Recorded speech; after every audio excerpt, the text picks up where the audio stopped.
6.5 down, 5.5 down, 9 forward. Good. A shop for killers. Episode 7 starts with a group of 3 Japanese men receiving a large box from Jinman. They take a few guns from the box and then close it, not touching the other pretty package. The package turns out to be a woman, Min-hai, who is found when another man opens the box. She shows the man a message from Jinman, asking him to take care of her for a while. A flashback shows Jinman and his entire family taking a portrait. The scene shifts to a hospital, where Jinman's mother tells him to check in on his brother once in a while and spend time with Jian too. The man from the first scene, known as Honda, finds a brown package on the doorstep of his hardware store.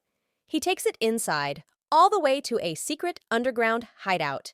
He opens the package to find different parts of a gun and begins to assemble them. When he sees someone at the front door, he takes his gun and heads out. But it's only Jinman. Min-hai is ecstatic to see him. Later, when Min-hai is asleep, the men discuss Bale's whereabouts. Honda, a mute, assures Jinman that Bale is dead. He then suggests that Jinman work for him. Anyway, he's planning on expanding his arms business into an online shopping mall. Apparently, his younger brother is a whiz at computers. Jinman is also surprised to hear that Min-hai assembled a gun on her own. The scene shifts to an abandoned building where Bale, Seong-jo, and a bunch of others discuss how to get back at Jinman. Jun Cheol, one of the men, is uncomfortable with attacking Jinman's family. They get into an argument. At the hospital, Bale kills Jinman's mother by smothering her with a hand. We then see the scene at the funeral, where Jinman suggests an autopsy, followed by him leaving for home with Ji-on in tow. After he leaves, Song-jo shows up. A group of men in a car check the security cameras as he goes upstairs and erases Seong-jo from the footage. He meets with Jinman's brother and sister-in-law and gets them up to the rooftop. Meanwhile, Jinman messages Honda to check the security footage at the hospital. At home, Honda hands his brother some food before getting back to work.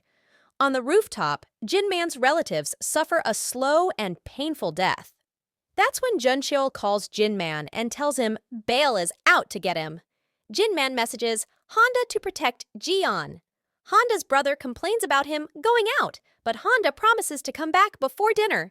Well, we know he won't be able to. Honda makes it in time to save Ji-on from the first attacker, but ultimately loses the fight with Seong-jo, who cuts his hand off for the shiny gold knuckle band he's wearing. Meanwhile, Jinman himself is under a hail of bullets, led by none other than Jun Cheol, who was never really on his side. But of course, Jinman has a machine gun and a bulletproof shield in the car that helps him get away from the others.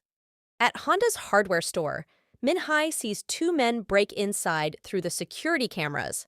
They are looking for her, but she uses a bucket of acid and well-aimed shots to save herself. She then packs a bag and presses a button that sets fire to the whole place before she leaves it.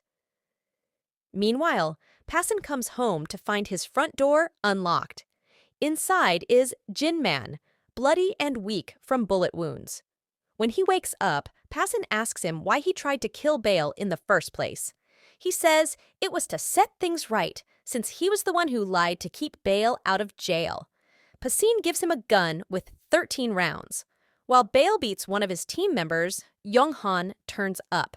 He tells Bale to stop here and promises him that the company will make an example of Jinman. At the hospital, Ji-on runs from her attacker and hides in the morgue. Jinman attacks the men waiting outside in the car and then enters the hospital.